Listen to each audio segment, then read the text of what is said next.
दोस्तों इसमें कोई डाउट नहीं है कि इस बार का जो बजट आया 2025 का बजट सच में बहुत अच्छा है। हो सकता है कई सारे लोगों ने बजट की जो स्पीच है निर्मला सीतारमण जी की स्पीच मिस कर दी हो, बट मैंने वर्ड टू वर्ड सुनी और इसे पूरी तरीके से समराइज कर दिया इस वीडियो के अंदर। आप ये वीडियो देखोगे तो आपको पूरी स्पीच सुनने की जरूरत नहीं है, आपको कंप्लीट इन्फॉर्मेशन इसी वीडियो में मिलने वाली है। अब जब मैंने बोला बजट अच्छा है तो आपका पहला सवाल है भाई बजट अच्छा है तो ये जो निफ्टी है ये भाग क्यों नहीं रही? इसका रीजन मैं आपको बताता हूँ। निफ्टी भागेगी, क्यों भागेगी, कैसे भागेगी, ये सब भी हम जानेंगे इस वीडियो के अंदर। आज है सैटरडे, जो पैसा लगाते हैं ना लोग FIIs वो आज छुट्टी पर है, तो आज छुट्टी पर है। मंडे ट्यूसडे वेडनेसडे देखते हैं। तो क्योंकि मुझे लगता है बजट सच में अच्छा है इसलिए मार्केट को पॉजिटिवली रिएक्ट करना चाहिए और मार्केट कुछ दिनों से पॉजिटिवली पहले से एंटिसिपेट करके चल रही थी। जैसे कि डोजी बनाई है तो यहाँ पर एक चीज क्लियर है कि बाहर का खास मुनाफा हुआ नहीं। लास्ट वीडियो अगर आपने मिस करी हो तो मैंने क्लियरली थंबनेल पर लिखा था वीडियो मिस करोगे तो नुकसान होगा। जो लोग कॉल और पुट ऑप्शन दोनों बाय कर लेते हैं ना, आज उनकी दाल नहीं गली है, कोई बड़े मूव नहीं आए हैं और उन लोगों ने पैसा गंवाया होगा। बट यस, अगर हम देखें बजट की स्पीच खत्म होने के बाद डीके आया और डीके आने की वजह से सेलर्स का बेनिफिट हुआ होगा। बट अब हम स्टॉक स्पेसिफिक भी बात करने वाले हैं, सेक्टर स्पेसिफिक भी बात करने वाले हैं और सबसे बड़ी न्यूज़ भैया 12 लाख रुपए तक कोई टैक्स नहीं लगेगा। नहीं 12 लाख नहीं, अगर आप सैलरीड हैं तो 12,75,000 रुपए तक कोई टैक्स नहीं लगेगा। 75,000 की आपको एक्स्ट्रा एग्जेम्पशन मिलती है अगर आप सैलरीड हैं तो अब बात आती है कि 12,75,000 तक कोई टैक्स नहीं है तो क्या होने वाला है? तो ये होने वाला है कि जहां पर भी लोग कंज्यूम नहीं कर रहे थे, अब ऐसी जगह जैसे FMCG सेक्टर, ऑटो सेक्टर जिनकी पिटाई हो रही थी, अब वो भागना शुरू कर देंगे और आज से कर दिया। एग्जांपल मैं आपको दिखाता हूँ, पहले हम सेक्टर स्पेसिफिक बात करते हैं, इंडाइसेस पे चलते हैं। तो मैं निफ्टी ऑटो की स्पेसिफिकली बात करता हूँ। अब ये जो निफ्टी ऑटो है ये आज में अगर आप लो टू हाई देखोगे तो इसका लो टू हाई 3.47% का है। सो निफ्टी ऑटो इस वक्त नेट पिछले दिन की क्लोजिंग से 2.2% ऊपर है। ये क्यों हो रहा है? क्योंकि एक तो मारुति का रिजल्ट भी अच्छा है, मारुति ने भैया 2 लाख गाड़ियां बेची, अभी उनकी भी पिटाई हो रही थी, उनकी शेयर की भी हम बात करेंगे। बट अभी ऑटो सेक्टर एकदम से क्यों बढ़ गया? अरे भैया लोगों को टैक्स कम देना पड़ेगा तो लोग खर्चा क्या करते हैं? लोग खर्चा करते हैं मोबाइल फोन पर, लोग खर्चा करते हैं गाड़ी खरीदने पर और लोग खर्चा करते हैं FMCG सेक्टर में। सो नेक्स्ट सेक्टर जो है दैट इज FMCG। FMCG को आप अगर देखेंगे तो आज ये बड़ी इसमें कैंडल बनी है और ये भागता चला जा रहा है। जैसे कि स्टॉक्स की अगर मैं बात करूं हिंदुस्तान यूनिलीवर तो 3.5% बढ़ गया। अब आप कहोगे बड़ा तो ITC भी है, ITC FMCG में आता है, बट अगर मैं ITC की स्पेसिफिकली बात करूं तो ITC इसलिए भी भागा है क्योंकि सिगरेट के ऊपर स्पेसिफिकली कोई टैक्स नहीं बढ़ाया गया। तो पहले जब मार्केट खुली थी तो आपने देखा होगा FMCG 1% के आसपास नीचे था, वो हर बार नीचे होता है, एक्सपेक्ट करते हैं कि भैया हम पे कोई टैक्स लगा देंगे और इसीलिए पहले से नीचे चल रहा होता है शेयर। पर जब इनके ऊपर कोई बात नहीं होती, इन्हें रिलीफ मिल जाता है तो ITC का शेयर भागता हुआ दिखता है और बजट से पहले गिरता हुआ दिखता है, जनरल ट्रेंड है। पर अब बात करते हैं पिटाई कहाँ पर हुई? पिटाई हुई डिफेंस में। अगर आप कोई भी डिफेंस के शेयर की बात करोगे, जैसे हम पारस की बात करते हैं 6.6% नीचे, BEL 3.6% नीचे, HAL 3% नीचे। ये क्यों? क्योंकि लोग एक्सपेक्ट कर रहे थे कि डिफेंस पे इस बार गवर्नमेंट बढ़कर खर्चा करेगी और जो कि बात भी नहीं करी। फाइनेंस मिनिस्टर ने अपने मुंह से डिफेंस का शब्द ही नहीं लिया और इसीलिए आज डिफेंस के शेयर्स में पिटाई हुई है। पिटाई और भी सेक्टर्स में हुई है, बट लेदर के ऊपर जब बात करी गई, जब हमने स्पेसिफिकली फुटवेयर के ऊपर बात करी तो बाटा जैसे स्टॉक्स, रिलैक्सो जैसे स्टॉक्स भाग गए। अब बात करते हैं ईवी सेक्टर की। ईवी सेक्टर भी आज ऊपर ही है, इसका रीजन क्या है ये भी हम जानेंगे। सो इस वीडियो में जानने को बहुत कुछ है। अब शुरू करते हैं आज की वीडियो में और हम डिकोड करते हैं आज जो बजट प्रेजेंट हुआ है। देखो एक हफ्ते में आपको नया इनकम टैक्स के रूल्स मिल जाएंगे, बट अभी आपको आज जो फाइनेंस मिनिस्टर के मुंह से सुनने को मिला वो ये मिला कि 12 लाख तक कोई टैक्स नहीं है। तो स्पेसिफिकली ऐसा क्यों है इसे समझेंगे। सो हम इनकम रेंज की बात करते हैं। अगर आपकी इनकम 0 से 4 लाख के बीच में तो वैसे भी आपका टैक्स रेट निल है। 4 से 8% में आप 5% का टैक्स रेट पर आते हो। आपको क्या आप तो निल बोल रहे थे बेटे 5% को, इसे मैं समझाऊंगा। और 8 से 12 अगर हम बात करें 8 लाख से अगर 12 लाख की इनकम है तो आप 10% के टैक्स स्लैब के अंदर आते हो। बट यस, आपको इसके अंदर गवर्नमेंट की तरफ से छूट मिल जाती है और आपको टैक्स नहीं भरना पड़ता। तो 12 लाख रुपए तक अगर हम देखेंगे तो इनकम के ऊपर कोई टैक्स नहीं है। जो लोग सैलरीड होते हैं उनको छूट मिलती है। तो आपकी जो टोटल आप कह सकते हो इनकम 12,75,000 तक की अगर हो जाती है तो उस पर लगेगा 0 टैक्स। अब अगर आपकी इनकम 12 से 16 लाख की है तो 12 लाख तक कोई टैक्स नहीं है। अब 12 से 16 लाख की इनकम पर 15% का टैक्स लगेगा। 16 से 20 लाख की इनकम है, मान लो आपकी इनकम 20 लाख की है तो 12 से 16 तो आपने समझ लिया कि 15% का टैक्स रेट लगेगा। 16 से 20 लाख वाली इनकम पर 20% का टैक्स लगेगा और 20 लाख से 24 लाख वाली इनकम पर 25% का टैक्स लगेगा। अब अगर आपकी इनकम 24 लाख से ऊपर है तो आपको 30% का टैक्स रेट लगेगा। 24 लाख के ऊपर की इनकम पे, 24 लाख के नीचे की इनकम पे अलग अलग आपको टैक्स स्लैब्स के अकॉर्डिंग आपको टैक्स लगेगा। सो अगर आप 24 लाख से ऊपर कमाते हैं तो ही आपको 30% के बारे में सोचना है। बट इंडिया की कितनी परसेंट पॉपुलेशन है जो 12 लाख से ही ऊपर कमा रही है? 85% से ऊपर की इंडिया की पॉपुलेशन 12 लाख रुपए भी नहीं कमाती। तो अब 85% इंडिया 0 टैक्स भरने वाला है as income tax. But yes, जब आपको इनकम टैक्स नहीं लगेगा तो आप खर्चा करोगे, आप मोबाइल खरीदोगे, कपड़ा खरीदोगे, गाड़ी खरीदोगे और वहां पर गवर्नमेंट नहीं छोड़ने वाली, वहां पर पूरा टैक्स लगेगा। आप बिस्किट का पैकेट भी लेकर आओगे तो जीएसटी आपको देना पड़ेगा। तो गवर्नमेंट को पता है चलो छोड़ देते हैं, इनकम टैक्स वैसे नहीं भरते, लोग छुपाते हैं। अब क्या होगा, लोग बढ़ चढ़कर आईटीआर फाइल करेंगे, क्योंकि लोग आईटीआर फाइल करेंगे गवर्नमेंट को दिखेगा कि भैया इनकम टैक्स रिटर्न भरने वाले लोग ज्यादा हो गए और जब उनकी इनकम बढ़ेगी, आदत पड़ चुकी है आईटीआर भरने की, तो अब लोग आगे थोड़ा बहुत टैक्स भी भर देंगे। बट इससे क्या है, आईटीआर जो भरने वाले लोग हैं उनकी संख्या बहुत ज्यादा बढ़ने वाली है। देखो अगर आपको लोन चाहिए होता है, आपको क्रेडिट कार्ड बनवाना है, आपको घर के लिए लोन चाहिए, गाड़ी के लिए लोन चाहिए, हर तरीके के लोन पर आपसे मांगी जाती है आईटीआर। अब जब 12 लाख तक टैक्स ही नहीं है तो हर कोई कहेगा ठीक है ना जी, मेरी भी आईटीआर भर दो, मेरी भी आईटीआर भर दो। अब इससे क्या फर्क पड़ता है, एक पूरी देश की छवि पर फर्क पड़ता है कि इंडिया के अंदर जो लोग पैसा कमा रहे हैं, अब 12 लाख तक कमाने वाले लोग बहुत ज्यादा हो जाएंगे। जो नहीं भी कमा रहा ना वो भी दिखाना चाहेगा 12 लाख तक तो भर ही देना, दिखा देना, कैसे भी वो दिखाने की कोशिश करेंगे। तो इसमें क्या होता है कि ओवरऑल देश की पॉजिटिव छवि बनती है और जब देश की पॉजिटिव छवि बनती है तो देश को ज्यादा लोन मिल सकता है। ये बड़े सिंपल शब्दों में आपको समझाने की कोशिश कर रहा हूँ। अब हम यहाँ पर देखते हैं पिछले कुछ सालों का डेटा कि ये जो छूट मिल रही है ना कि इतनी इनकम तक कोई टैक्स नहीं है, आपको जानकर हैरानी होगी अगर हम 2005 में चले जाएं तो सिर्फ 1 लाख रुपए ही जो आदमी कमा रहा है, 1 लाख से ऊपर भी अगर आपने कमाया तो आपको टैक्स देना पड़ता था। तो जो छूट थी वो सिर्फ 1 लाख रुपए की इनकम पर थी। 2012 में चेंजेस करे गए और बोला गया अब जो 2 लाख कमा रहा है उसको भी टैक्स नहीं लगेगा। ठीक है जी, 2012 में। पर 2014 में बोला अरे अगर आप 2.5 लाख तक कमा रहे हो ना तो भी आपको टैक्स नहीं लगेगा। पर सीधे ही 2019 में बोला गया कि अगर आप 5 लाख तक कमा रहे हो तो आपको टैक्स नहीं लगेगा। अब मैं आपको कुछ इंपॉर्टेंट बताने वाला हूँ, बड़े ध्यान से सुनना। 2023 में बोला गया कि भैया अगर आप 7 लाख तक कमा रहे हो तो आपको टैक्स नहीं लगेगा। सारा जो आपको छूट मिलती है उसके अकॉर्डिंग आपको 7 लाख तक टैक्स नहीं लगेगा। और अब 2025 के बजट में बोल दिया कि 12 लाख तक कमा रहे हो तो टैक्स नहीं लगेगा। अब एक चीज होने वाली है, वो ये है कि महंगाई बढ़ने वाली। जब लोगों के हाथ में डिस्पोजेबल इनकम ज्यादा होती है तो लोग खर्चा ज्यादा करते हैं। अब जब ज्यादा लोग खर्चा करेंगे, अब एक ही चीज के पीछे अगर लोग जाएंगे, एग्जांपल के लिए आप प्रॉपर्टी लेना चाहते हो, आप प्रॉपर्टी लेना चाहते हो तो आपके जैसे 5 लोग और हैं जो प्रॉपर्टी लेना चाहते हैं और सबके हाथ में डिस्पोजेबल इनकम ज्यादा हो रही है। तो अगर डिस्पोजेबल इनकम ज्यादा हो रही है तो क्या होगा, उस प्रॉपर्टी का रेट बढ़ जाएगा।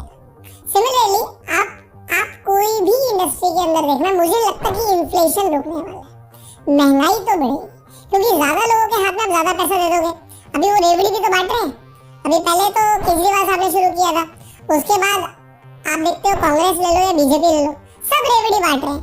कोई 2100 देगा तो कोई 2500 देगा और सबको जब अकाउंट में आप पैसा दे दोगे और सबके हाथ में अगर पैसा आ जाएगा तो क्या होने वाला है, तो महंगाई बढ़ने वाली है, चीजों के दाम ऑटोमेटिकली बढ़ जाएंगे।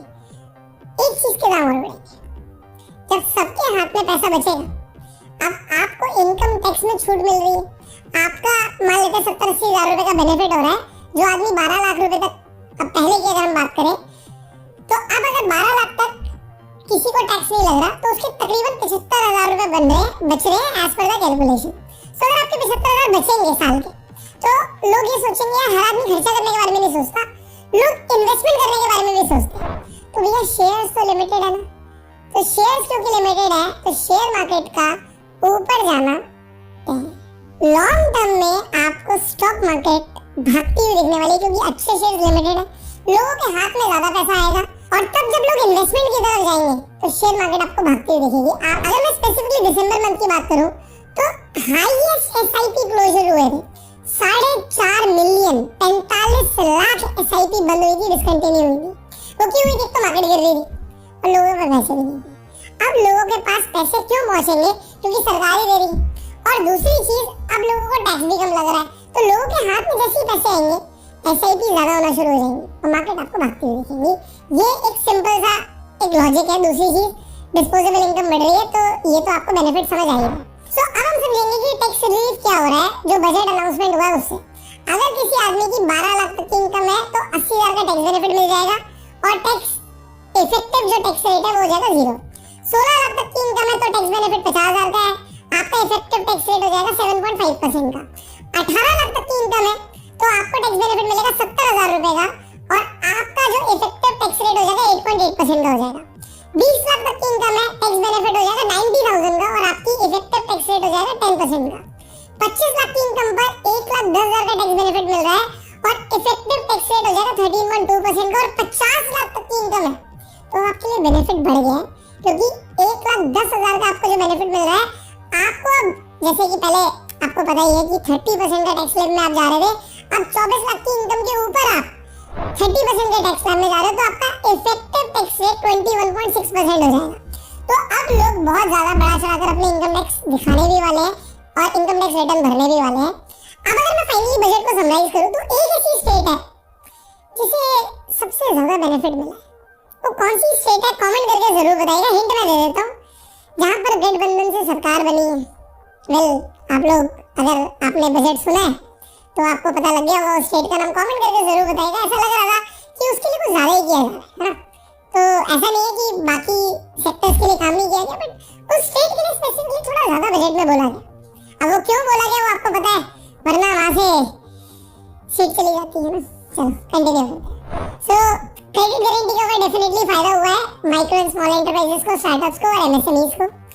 इस बार कई सारी यहाँ पर आप पढ़ सकते हो, बहुत सारी चीजें हैं जिसके ऊपर बात की जा सकती है। एक तो जो अगर आप कह सकते हो एक्वाकल्चर जो सेक्टर है, इसके ऊपर स्पेसिफिकली बात करी गई है।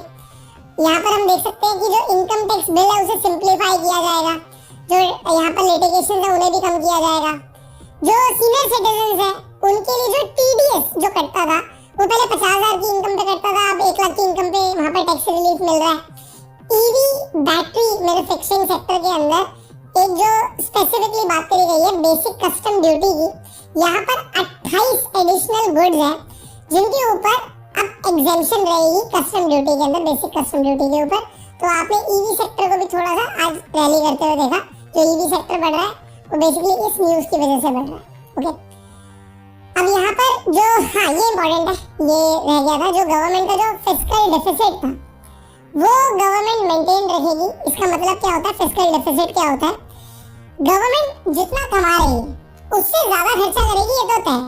सो जो फिस्कल डेफिसिट है वो तो होगा, गवर्नमेंट ज्यादा खर्चा करेगी अपनी कमाई से, बट वो कितना परसेंट होगा? वो 4.8% जीडीपी का है 2025 के लिए और 2026 के लिए 4.4%।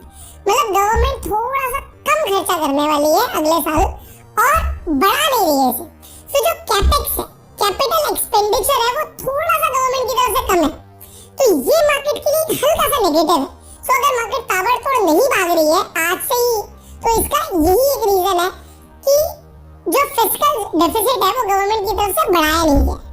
तो डीप में जाना चाहो तो आप चले जाना, बट मैंने शॉर्ट में आपको समझाने की कोशिश करी है। Finally 36 new life saving drugs जो है वो फुल्ली एग्जेम्प्टेड रहेंगी बेसिक कस्टम ड्यूटी से। एक नई कमेटी बनाई जाएगी जिससे ईज ऑफ डूइंग बिजनेस को बढ़ाया जाएगा। सो लेदर के ऊपर एक नई पॉलिसी आएगी। जैसे मैंने बोला था कि जो सेंट्रल गवर्नमेंट का डेट है उसे कम किया जाएगा एवरी ईयर, और फिस्कल डेफिसिट का जो एस्टिमेट है वो 4.8% रहेगा, मैंने आपको बता ही दिया है। जो एफडीआई की लिमिट है इंश्योरेंस सेक्टर के अंदर वो 100% तक बढ़ा दी गई है 74% से। सो ये इंश्योरेंस सेक्टर के लिए फायदा है। बाकी आप पढ़ सकते हो इसके अंदर कोई केवाईसी रजिस्ट्री को सिंप्लीफाई किया जाएगा, केवाईसी प्रोसेस को। ये कुछ इंपॉर्टेंट मुझे तो नहीं लगा। हाँ, जो मेडिकल टूरिज्म है इसके अंदर बोला गया कि इजियर वीजा मिलेगा। अब मेडिकल टूरिज्म के लिए कई सारे लोग इंडिया में आते हैं अपना इलाज कराने, अब इंडिया का तो वैसे ही वीजा आसान है, पता नहीं किसके लिए आसान किया जाएगा। जैसे मैं टूरिज्म की बात कर रहा था, तो जो गवर्नमेंट है वो 50 टूरिस्ट साइट्स डेवलप करेगी। अब इसके अंदर स्टेट्स के पार्टनरशिप में डेवलप होगा, बट इससे होने क्या वाला है कि टूरिज्म इंडस्ट्री को बेनिफिट मिलने वाला है। सो अगर आप देखोगे यहाँ पर आईएक्सओ का शेयर जो है वो 8% बढ़ गया, ईज माई ट्रिप का शेयर 8% बढ़ गया, और तो पहले से पिटाई हो रही थी। तो ये क्यों बढ़ा है? क्योंकि बजट के अंदर इनके फेवर की बात करी गई है। अब आपको पता है मखाना बोर्ड को सेटअप किया जाएगा कौन सी स्टेट में, वो आपको मैंने कमेंट करने के लिए बोला ही था। और आईआईटी पटना के ऊपर भी स्पेशल फोकस है, एयरपोर्ट भी बनेगा वहाँ पर। सो एक स्पेसिफिक स्टेट की ज़्यादा बात हो रही है। सो जो गिग वर्कर्स होते हैं उनको हेल्थ केयर मिलेगा, इससे 1 करोड़ लोगों को फायदा होगा। गिग वर्कर्स का मतलब होता है फ्रीलांसर्स, जो कॉन्ट्रैक्ट बेसिस पे काम करते हैं। उनकी मतलब आप कह सकते हो स्टेबल नौकरी नहीं है, बट कॉन्ट्रैक्ट बेसिस पे उनको काम दिया जाता है। So they are known as gig workers. और जो यूपीआई लिंक कार्ड है, आई थिंक इसकी लिमिट 30,000 के आसपास है, यहाँ पे 20 लिखी है। सो अभी जो लिखा है वही पढ़ लेते हैं। जो स्ट्रीट वेंडर्स का जो यूपीआई लिंक कार्ड है तो उनको दिया जाएगा, और उसमें 20,000 और मुझे ऐसा लगता है कि 30,000 तक की लिमिट होगी, जो मैंने सुना था। और जो एमएसएमई सेक्टर है उसने इस बार 45% जो कंट्री का टोटल एक्सपोर्ट है वो किया है, तो ये बहुत अच्छी बात है। तो गवर्नमेंट एमएसएमई सेक्टर को बूस्ट भी करने वाली है। जो किसान के पास जो क्रेडिट कार्ड रहेगा वो उसकी लिमिट 3 लाख से बढ़ाकर 5 लाख कर दी जाएगी, तो इससे भी काफी जो किसान हमारे फार्मर्स हैं उनको काफी बेनिफिट मिलने वाला है। सो ये मोटा मोटा बेनिफिट था बजट के अंदर। बाकी जैसे मैंने बोला कि एक्वाकल्चर के ऊपर काफी बात करी गई, जो फिश से रिलेटेड बिजनेसेस है, अवंती फीड की अगर मैं बात करूंगा, सो अवंती का शेयर आज ऊपर है। उसका रीजन यही है क्योंकि बजट के अंदर बात करी गई है इसके ऊपर। सो ये जो मेन हाईलाइट थी मैंने आपको बताने की कोशिश करी। Finally impact on stock market. So जो इम्पैक्ट ऑन स्टॉक मार्केट है, जो मुझे दिखता है वो ये है कि एफआई आज छुट्टी पर है, ओवरऑल बजट अच्छा था। जो पॉजिटिव है वो ये है कि इंडिविजुअल जो इनकम टैक्स है वो 12 लाख तक आपको टैक्स नहीं लगेगा, तो लोग खर्चा ज़्यादा करेंगे। बट नेगेटिव क्या है? अगर आपको लगता है कि थोड़ा मार्केट एकदम से नहीं भाग रही है, उसका क्या रीजन हो सकता है? उसका रीजन ये है कि जो गवर्नमेंट की तरफ से जो एक्सपेंडिचर है वो बढ़ नहीं रहा है, तो गवर्नमेंट खुल के पैसा नहीं खर्च करना चाहती। गवर्नमेंट कह रही है कि भैया जितना कर रहे थे उतना ही करेंगे, बाकी लोगों के लिए हमने उनके हाथ में डिस्पोजेबल इनकम दे दी है। तो ये बेनिफिट है मार्केट के लिए, मतलब पॉजिटिव है मार्केट के लिए। तो मुझे तो पॉजिटिव दिख रहा है सब कुछ, मुझे अभी कुछ नेगेटिव नहीं दिख रहा है। और ओवरऑल अगर मैं सीजनैलिटी की बात करूं तो जनवरी फरवरी थोड़ा सा नेगेटिव रहते हैं, बट आप देखोगे अप्रैल से मार्केट पॉजिटिव साइड में जाता है, क्योंकि जो फाइनल जो रिजल्ट आएंगे, जो Q4 के रिजल्ट आएंगे, उसमें इस बार मुझे लगता है कि रिजल्ट अच्छे आने चाहिए और मार्केट को ऊपर जाना चाहिए। सो लॉन्ग टर्म इन्वेस्टर्स हो तो बहुत अच्छी बात है, आपने बिल्कुल बाइंग ऑन डिप की स्ट्रैटेजी को फॉलो किया होगा। और अगर आप शॉर्ट टर्म में भी सोच रहे हैं तो मुझे लगता है अप्रैल से मार्केट ऊपर उठेगी। ये मेरा अपना पर्सनल व्यू है, कोई रिकमेंडेशन नहीं है।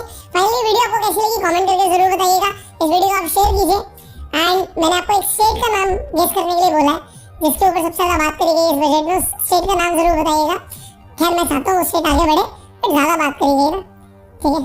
तो कौन से वहाँ के चीफ मिनिस्टर हैं उनका भी नाम आप कमेंट में बता सकते हैं। See you in the next video. Finally अगर आप स्टॉक मार्केट को डिटेल में सीखना चाहते हैं तो आप जो स्क्रीन पर नंबर है इस नंबर पे कॉल कर सकते हैं, आप पूरी जानकारी ले सकते हैं। And like this video, subscribe this channel, click on the bell icon, we will see you in the next video. You go self made and जय हिंद।